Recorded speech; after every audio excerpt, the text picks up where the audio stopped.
كلهم يا رب بالمصطفى بلغ مقاصدنا واغفر لنا يا واسع اللهم صل وسلم وبارك عليه. بسم الله الرحمن الرحيم. الحمد لله رب العالمين. الصلاة والسلام على أشرف الأنبياء والمرسلين سيدنا محمد وعلى آله وصحبه أجمعين. أما بعد. قال شيخ المؤلف رحمه الله تعالى وعلى من نفع به وببركة علومه في الدارين آمين اللهم آمين. بسم الله الرحمن الرحيم. وبه وإليه قال قال صلى الله عليه وسلم من نام على وضوء فأدركه الموت في تلك الليلة فهو عند الله شهيد. وفي الإحياء قال صلى الله عليه وسلم إذا نام العبد على طهارة عرج بروحه إلى العبد فكانت رؤياه صادقة وإن لم ينم على طهارة قصرت روحه عن القلوب وتلك المنامات الغاص على من لا تصدق. والله أعلم بالصواب. Alhamdulillah, puji syukur kita panjatkan kehadirat Allah Subhanahu wa taala dengan inayah serta taufik hidayahnya, nikmat sehat, nikmat afiat, nikmat kesempatan. Mari kita berkumpul berzikrullah dalam rangka mencari ilmunya Allah. Mudah-mudahan kehadiran kita mendapat ridho Allah Subhanahu wa taala. Mudah-mudahan doa yang kita baca dikabul oleh Allah serta ilmu yang kita kaji Allah jadikan bagian ilmu-ilmu yang bermanfaat. Amin ya rabbal alamin. Bapak saudara sekalian, masih membahas masalah fi fadilatil wudu, keutamaan dalam membahas masalah wudu. Kalau minggu yang lalu kita membahas masalah salat sunnah wudu, ya. Ini salat yang dikerjakan oleh sahabat Bilal bin Rabah. Beliau tanpa terlebih dahulu pamit bilang sama Nabi, saya mau mengerjakan salat sunnah wudu.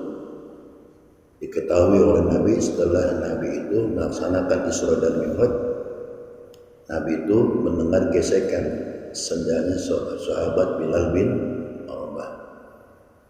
Ketika ditanya apa yang kau lakukan ya Bilal, saya tidak pernah meninggalkan sholat sunnah wudu. Di sini tamsil yang pendek kita ambil, walaupun itu hukumnya sunnah dan tidak pernah dikerjakan oleh Nabi sholat tersebut, tapi Nabi nggak marah. Kalau kita kan kalau nggak dikerjain oleh Nabi marah. Kalau nggak ada dasarnya ikutan dari contoh dari Nabi jangan dikerjain. Bilal bin Rabah nggak mencontoh Nabi, tapi Nabi mensetujui apa yang dilakukan oleh sahabat Bilal bin Rabah.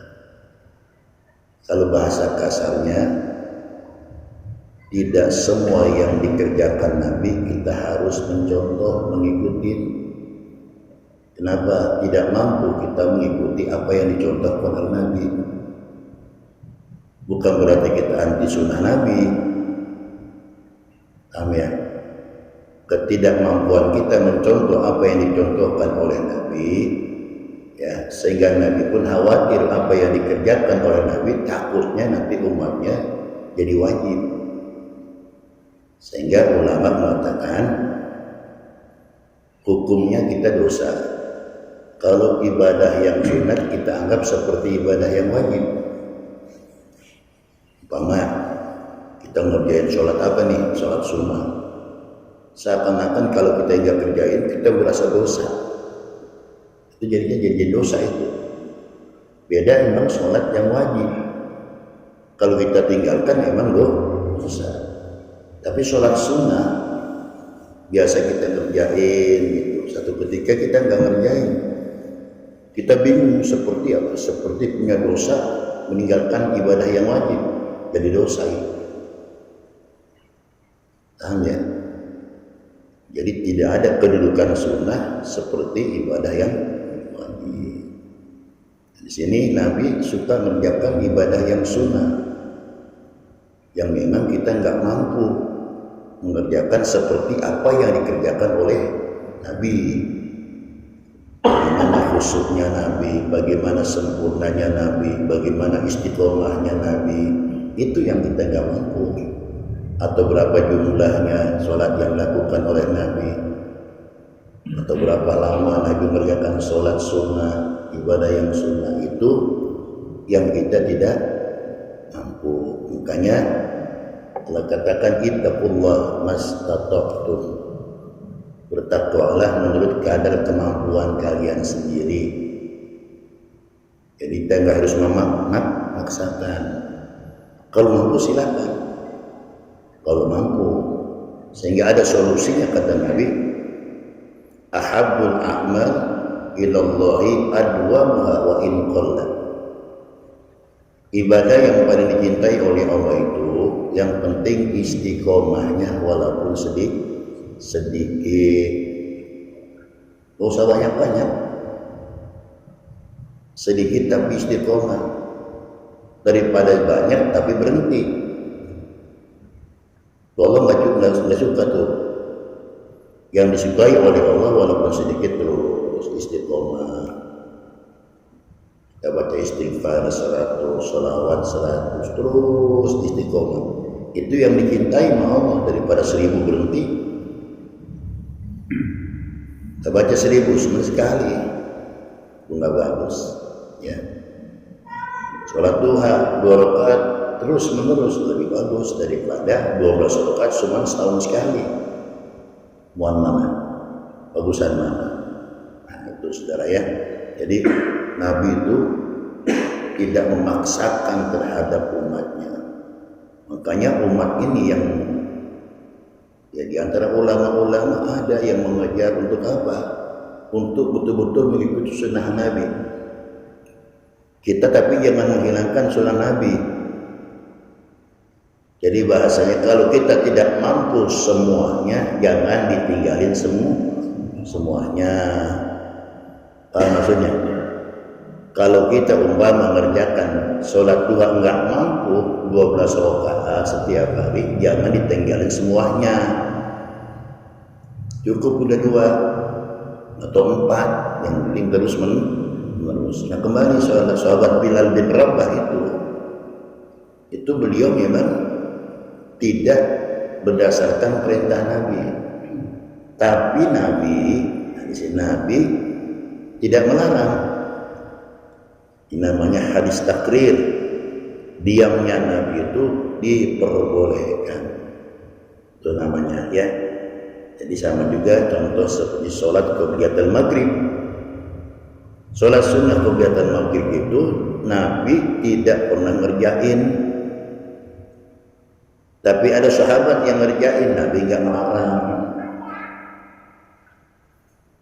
Sehingga satu hadis Nabi memerintahkan, tapi dikasih doya, ya, sallu qablal maghrib liman sya'a. Sholatlah kalian sebelum sholat maghrib, maksudnya sholat sunnah maghrib, liman sya'a, buat yang mau. Yang nggak mau nggak apa-apa. Itu jangan dikatain. Nah kalau umpama yang muakkadah, kalau bisa diperintahin aja. Sudah saya terangin itu masalah sholat sunat rawatib muakkadah ya. Berapa rakaat? 12 rakaat. Itu sholat sunnah muakkadah. Fungsinya untuk apa? Menambal kekurangan sholat yang wajib. 2 rakaat setelah sholat maghrib, 2 rakaat setelah sholat isya, 2 rakaat sebelum sholat subuh, 4 rakaat sebelum sholat zuhur, 2 rakaat setelah sholat zuhur, 12 rakaat. Nah, jadi kembali masih berkaitan dengan fadilah wudhu. Ada satu hadis Rasulullah sallallahu alaihi wasallam, man nama ala wudu'in fa adrakahu al-maut fi tilka al-laila fa huwa 'inda Allahi syahid. siapa orang yang tidur dalam keadaan berwudu, kemudian malam itu ya dia meninggal dunia dalam keadaan berwudu, maka orang tersebut ya kedudukannya menjadi syahid di hadapan Allah. Ini syahid akhirat. Kalau syahid akhirat itu ya hanya Allah yang tahu. Proses kejadiannya diantaranya ada orang mati ketiban bangunan, ya muslim ya, mukmin ya, mati itu termasuk kategori mati syahid akhirat. Ada ibu-ibu melahirkan, ya memperjuangkan anak dan memperjuangkan nyawa, meninggal dunia, maka matinya mati syahid. Ya. Atau barangkali ada orang tenggelam, itu juga mati syahid. Ya, dalam tanda kutip dia beriman. Kalau nggak beriman nggak ada. Nah, kalau mati syahid akhirat itu wajib diurus seperti orang yang mati biasa. Ya, wajib dimandiin, dikafanin, disolatin, dikuburin. Makanya tadi indallah, menurut pandangan Allah, orang yang mati dalam keadaan suci atau dalam keadaan wudu, maka dia kedudukannya syahid. Di hadapan siapa? Allah, bukan indah nas, bukan menurut pandangan manusia. Ada mati syahid dunia akhirat. Nah, ini mati yang mereka mati di medan perang membela agama Allah. Tuh dia mati syahid di medan perang, maka tidak wajib dimandikan, tidak wajib dikafankan, tidak wajib disolatkan, langsung kuburin. Bedanya tuh. Kalau orang yang mati biasa, syahid akhirat, urusin satu dimandikan, kemudian dikafankan, yang ketiga disolatkan, keempat dikuburkan. Syahid indallah. Sekali lagi, kalau syahid dunia akhirat, di dunianya orang tahu ini orang matinya dalam keadaan perang, namanya syahid dunia dan akhirat. Secara aglabiyah, secara umum garis besar, orang yang meninggal dunia dalam keadaan perang memang kedudukannya mati syahid. Nah, syahid dunianya itu yang bisa dipandang oleh manusia. Syahid akhirat itu kita nggak tahu. Hanya Allah yang tahu. Sebab ya nanti di akhirat ada 3 golongan yang langsung disidang oleh Allah. Siapa orang yang pertama disidang oleh Allah? Yang pertama orang yang pintar baca Quran, seorang qari. Allah bertanya kepada orang tadi, apa yang kau lakukan dengan ilmu yang kau miliki? Ya Allah, setiap hari saya ini menghidupkan membaca Quran untuk mencari ridha-Mu ya Allah. Kata Allah, bohong kamu. Jadi kan Allah yang tahu. Oh, bohong kamu. Kamu hanya sekedar pengen dibilang qari, orang yang pintar baca Quran. Nah ini Pak, kita ngeri. Kita masuk kita barangkali ini. Yang pintar baca Quran, yang suaranya enak, ya, bisa dialunkan suaranya orang yang terpersona dengan suara kita, kemudian kita sedikit ujub. Itu yang kata Nabi, kam min qari'in wal Qur'anu yal'anu.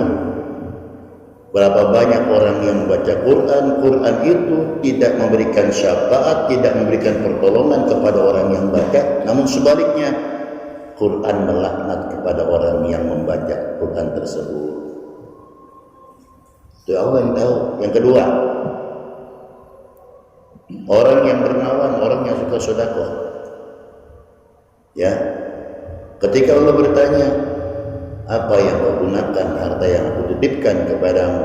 Ya Allah, saya sumbangkan di jalan, bohong. Kamu hanya pengen dibilang orang yang dermawan.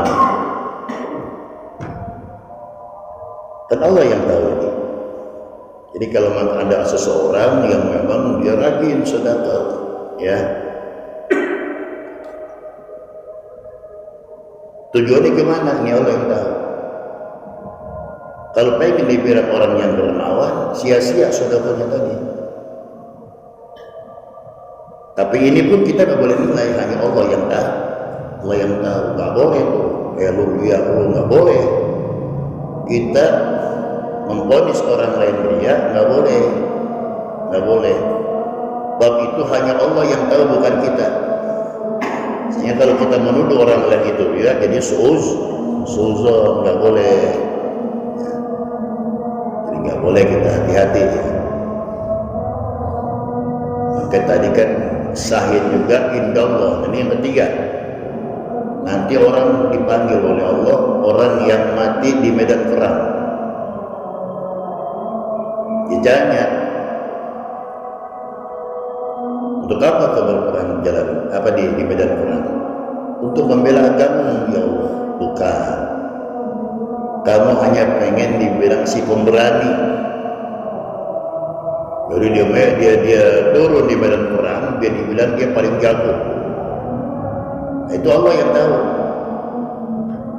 Jadi kembali, kalau rahasia-rahasia Allah, perbuatan hamba Allah, kita nggak boleh memvonis. Tetap kita ini boleh berhusnuzon. Oh, masya Allah tuh orang dermawan ya. Itu kan secara lahiriahnya kita lihat emang itu dermawan. Cukup kita ngomong begitu, supaya kita nanti tidak berseudon kepada orang yang dermawan. Ikhlas nggak ikhlas yang tahu siapa? Allah, bukan kita.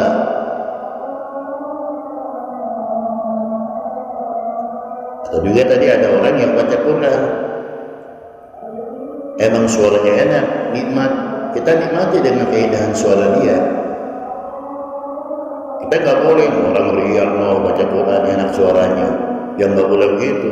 Yang jelek nggak ada yang riak, udah jelek pakai speaker lagi, kan jadi enak orang dengarnya. Ya, tahu diri apa kalau makan suara jelek? Ya, udah makhrajnya kagak pas, suaranya jelek, orang yang dengar sakit kupingnya. Kalau yang cakep enak kan? Ya, jadi belum tentu juga orang yang indah suaranya dia riak, atau belum tentu juga orang yang jelek suaranya dia riak. Makanya kita nggak boleh memvonis tuh. Hanya Allah yang tahu orang yang membaca Quran tadi. Ya. Yang ketiga tadi itu orang yang mati syahid di medan perang, nggak boleh. Dia sudah sengaja menjeburkan dirinya untuk mati di medan perang. Oh, kita bilang, oh kamu riak tuh, nggak boleh. Ya, sekali lagi itu hanya rahasia Allah. Jadi kembali, kita pengen menjadi orang yang mati syahid. Mungkin tidak mati syahid di medan perang, tapi syahid di atas kasur. Syahid akhirat. Bagaimana caranya? Sebelum kita tidur ambil wudhu dulu, itu maksudnya. Ya, sebelum tidur ambil wudhu. Itu termasuk sunnah Nabi namanya. Bisa nggak kita wudhu sebelum tidur? Bisa. Tapi kerjain kan? Ya, yang ringan aja nggak ngerjain, apalagi yang berat. Dilatih dulu diri kita, dilatih aja. Bagaimana kalau makan saya habis wudhu, kelenggar bini saya itu urusan belakangan. Wudhu aja dulu. Ya, agak wudhu ngomong bagaimana? Wudhu aja dulu, kelenggar. Emang kita di kasur kelenggar, ya udah biarin. Yang penting kita niat naik ke atas kasur dalam keadaan suci. Itu aja. Nah, kalau duda, apa yang bisa impor? Itu saudara sekalian, supaya kita ini tadi sekali lagi berbuat kebaikan dalam rangka kebaikan yang mana saja. Makanya kata Allah, wa qul i'malu fasayarallahu 'amalakum wa rasuluhu wal mu'minun. Kita berbuat kebaikan, kerjain aja udah. Yang mana aja udah. Jangan pilih dulu. Yang mana aja selama itu kebaikan, Kita berharap mudah-mudahan diterima sama Allah. Di sini nggak diterima, mungkin yang di sini terima. Di sini nggak terima, mungkin yang di sini terima. Sehingga kata Nabi, jangan sekali-kali kau kecilkan barang yang remeh, meskipun remeh kelihatannya. Mungkin yang remeh itulah ibadah yang diterima sama Allah, yang bisa menunjang amal ibadah kita yang besar. Itu nyebrangin orang tuh, lagi jalan nyebrangin orang, nggak niat nyebrangin, bagus kan? Remeh kan? Tapi nggak semua orang digerakin hatinya. Mau ditonton biarin ketabrak. Jangan itu, ya. Yang tolongin tuh. Mungkin itulah yang menyebabkan amal ibadah kita ya diterima sama Allah. Jadi husnuzon, selalu kita berhusnuzon. Kemudian selanjutnya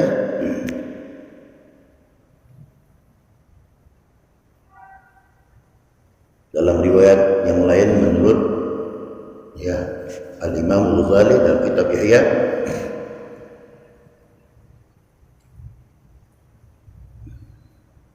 idza nama al-'abdu 'ala taharatin 'urija bi ruhihi ila al-'arsy fa kanat ru'yahu shadiqatan. Seorang hamba bila tidur dalam keadaan suci, maka ruhnya, yaitu ruhnya bisa naik ya ke arsy. Ini bukan ruhul hayat, ruhul yaqdah. Ada ruhul hayat, ruh yang tidak bisa berpisah daripada jasad kita. Bahwa berpisahnya ruh dengan jasad kita apabila kita mati. Ya. Ada ruhul hayat, ruhul yaqdah, ruh yang suka bergerak. Sehingga orang yang tidur dalam keadaan wudu, kemudian ruhnya itu bisa naik ke atas aras, dan apabila dia bermimpi, mimpinya benar. Ya, itu namanya orang yang sedang yang tidur dalam keadaan wudu, mimpinya benar. Fakanat ru'yahu shadiqatan, kata Nabi. Ya, mudah-mudahan alamat kebaikan yang kita impikan dalam keadaan wudu mudah-mudahan terjadi dalam dunia nyata. Ya, asal jangan kita ngimpi digebukin aja. Kita mimpi ini, tapi insya Allah mudah-mudahan orang yang tidur dalam keadaan bersuci, insya Allah impiannya bagus-bagus semua. Insya Allah nggak ada tuh impian yang jelek. Nah, kalau ente mungkin ngimpi dioyok-oyok maling, ente tidur sampai wudu. Dulu ini orang tua bisa ya ngumpamain. Kalau cuci kaki lu, ntar kaki lu digigit setan, dijilatin setan. Kan gitu orang tua dulu ngomong itu. Dia maksudnya kalau bisa, ya suci tadi, bukan cuci kaki doang, berwudu. Jadi nggak dijilatin setan. Kita kan setiap hari hampir jilatin setan, jilatin. Ya, tidur nggak pakai wudu, nggak pakai doa, jongkang kemana aja, madhabnya itu. Jadi kalau makan kita ini yang betul-betul mungkin ru'yatus shadiqah, bagaimana di samping kita ambil wudu, cara tidurnya ya tidur islami. Kalau umpama memungkinkan sekali lagi ya, kamar kita agak luas, kalau bisa kita tidur itu kepala kita madhab utara atau pada penawar, badan kita madhab mulon. Tuh. Ya, kalau bisa, sekali lagi kalau bisa. Kemudian kamarnya kalau memungkinkan. Kebetulan yang sebelah kanan sakit, jangan dipaksain. Ya, umpama naik usulan Nabi sakit, maksain, tidur nggak usah tidur ya, gerit mulu, salah juga, ya. Walhasil kita lihat kondisinya bagaimana. Itu kalau mau makan orang berwudu, ya insya Allah mimpinya benar. Wa ilam yanam ada taharatin qasurat ruh anhu. Nah, di sini kalau makan orang tersebut tidur tanpa berwudu, ruhnya itu nggak bakal sampai ke arsy. Gak bakal sampai, ya. Fatil kalmanatu aghasu ahlam la tusaddaq. Apabila dia bermimpi nggak benar kan? Ya, mimpinya bukan benar. Hanya orang yang berwudu itulah mimpi yang benar. Jadi kalau makan ada orang tidur nggak pakai wudhu, bermimpi macam-macam, emang udah nggak bener kan? Contoh, mimpi dapat 1 miliar, kita gotong-gotong itu apa? Karung 1 miliar, ngimpi. Pas bangun tangan kita masa gini, bener bohong? Bener bohong? Ya bohong, mimpi. Ya. Andaikan barangkali dengan husnuzonnya kita tidur dengan berwudu, mungkin dengan asbab mimpi itu ntar alamat yang baik, suatu saat bakal dapat. Yang kagak enak saudara tidur mimpi di budak-budak maling. Harusnya kan kita budak-budak maling, ini berbalik, maling budak-budak kita. Itu ketemu lagi. Ya, itu nggak enak tuh namanya ya, nggak enak tidur begitu tuh, was-was. Yang kedua kadang-kadang direp-rep, yang direp. Itu gak enak juga. Nah, saudara, ini bukan membuka tabir mimpi, bukan. Intinya kita lagi masalah perbedaan orang yang wudu mau tidur ya atau dia yang tidak wudu. Udah tahu kan? Kerjain kalau bisa. Kerjain sebelum tidur wudu, masuklah ya ke kamar kita, rebahan, baca Al-Qur'an 3 kali, pengen hatam Quran, baca tasbih 3 kali, ya, pengen dapat pahala ibadah haji dan umroh itu tasbih, baca istighfar 3 kali, pengen dapat doa dari orang-orang yang beriman, baca salawat 3 kali, biar dapat syafaat nanti pada hari kiamat. Tuh, pesan Nabi tuh pada Siti Aisyah, ya Aisyah, jangan kau tidur terlebih dahulu sebelum kau menghatamkan Quran, sebelum kau memperoleh pahala haji dan umroh, sebelum kau mendapatkan doa dari orang-orang beriman, dan sebelum kau ya mendapatkan syafaat dari nabimu. Siti Aisyah bertanya, bagaimana mungkin ya Rasulullah saya sanggup mengerjakan semacam itu? Nabi tersenyum. Bila kau baca suratul Ikhlas 3 kali sebelum kau tidur, sama dengan menghatamkan 1 balik Al-Quran. Itu fadilahnya. Mendingan kita baca 3 apa mendingan kita hatamin Quran? Nah, mendingan hatamin apa mendingan kita baca 3 kali? Mendingan 3. Itu kita ambil waktu yang singkat. Tapi kalau makan itu mulu dan malaikat bosan nyatetnya lagi. Bagusan kita menghatamkan dari Alif Lam Mim sampai akhir suratul Ikhlas. Tapi kalau makan kita nggak punya waktu, ya cukup baca untuk mengambil fadilah menghatamkan Al-Quran. Ditebus dengan 3 kali baca suratul Ikhlas. Kemudian yang kedua, baca tasbih subhanallah alhamdulillah wa la ilaha illallah wallahu akbar la haula wa la quwata illa billahil aliyil azim. Berapa kali? Ya minimal 3 kali. Lebih banyak lebih bagus. Katakanlah 10 kali. Siapa orang yang membaca kalimat tasbih di saat menjelang tidur sama dengan orang yang memperoleh pahala ibadah haji dan umrah. Ketiga, ya, baca istighfar supaya kita mendapat doa dari orang-orang yang beriman seluruh dunia.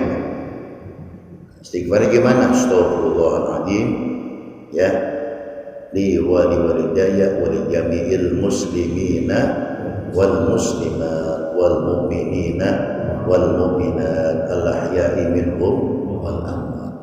Itu tanpa terasa dengan istighfar semacam itu, berapa banyak itu orang-orang yang kita kasih hadiah dengan hadiah doa. Pertama, kita minta ampun untuk diri kita sendiri. Yang kedua, kita minta ampun kepada Allah ya kesalahan-kesalahan kedua orang tua saat kita. Yang ketiga, buat orang-orang beriman seluruh dunia. Berarti kita sudah bersedekah, nilai sedekah dengan doa. Nah, dengan alasan inilah kita baca doa baca Fatihah yang kita niatin untuk orang yang mati nyampe. Jangan ragu, ya. Kan Allah yang katakan, ya. Rabbana ighfir lana wa li ikhwanina alladziina sabaquna bil iman. Ya Allah, ampunkan kesalahan-kesalahan kami dan orang-orang yang telah mendahului kami, ya Allah, dalam keadaan beriman. Mereka meninggal dunia dalam keadaan beriman. Kita bacakan doa nyampe sebatas mana seluruh dunia dengan alasan dia orang yang beriman. Wal jami'il muslimina wal muslimat wal mu'minina wal mu'minat. Ini yang pernah saya singgung, bahwa penglihatan orang yang telah mati lebih tajam, pendengaran orang yang telah mati lebih peka daripada orang yang hidup. Ya, semua kita nggak tahu. Ini orang tua kita di kampung nih, ada yang di Surabaya, ada di Jawa, ada di Padang. Ya, baca Fatihah, Allah saya niatin Fatihah, mudah-mudahan nyampe pahalanya buat orang tua kita. Nyampe nggak? Nyampe.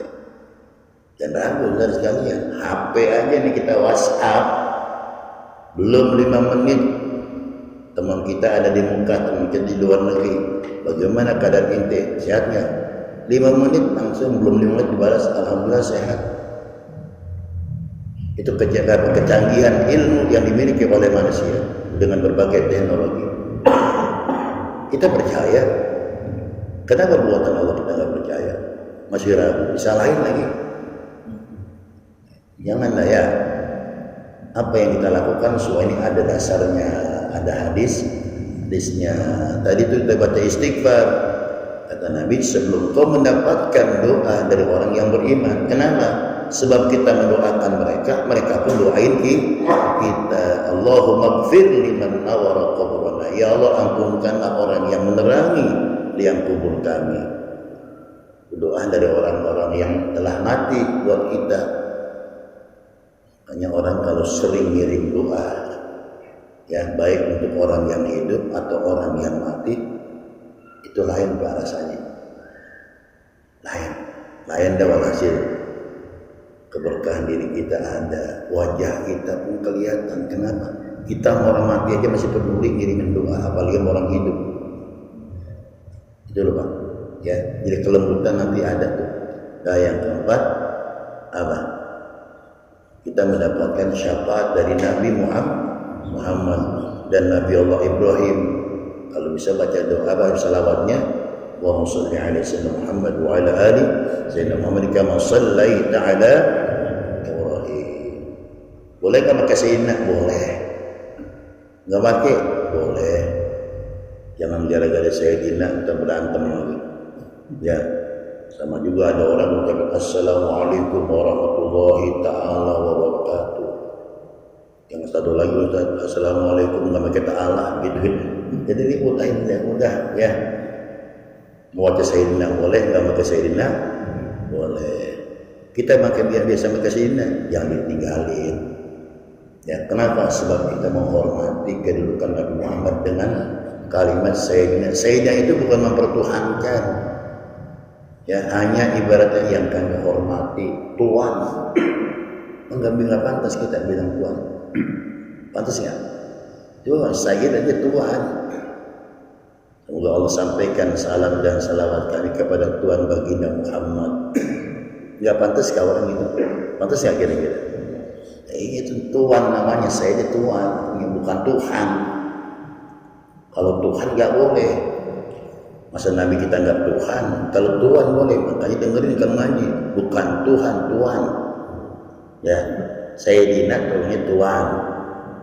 Ya, tolong sampaikan ya sama Tuhan Fulan. Tuhan itu Sayyid bahasa Arabnya Sayyid. Dah ini aja, mudah-mudahan apa yang kita kaji menjadikan ilmu yang bermanfaat. Ini masih termasuk fadilah wudu. Mudah-mudahan kita bisa mengamalkan. Amin ya rabbal alamin. Wallahu a'lam bishawab. Allah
وبحق الفاتحة سل الفاتحة جعلنا هو الخير واجعلنا يا الله من أهل الخير واختم لنا بالخير فإنك ولي كل خير ودافع كل خير دوام سبحانك اللهم وتحية فيها السلام وآخر دعواهم الحمد لله رب العالمين.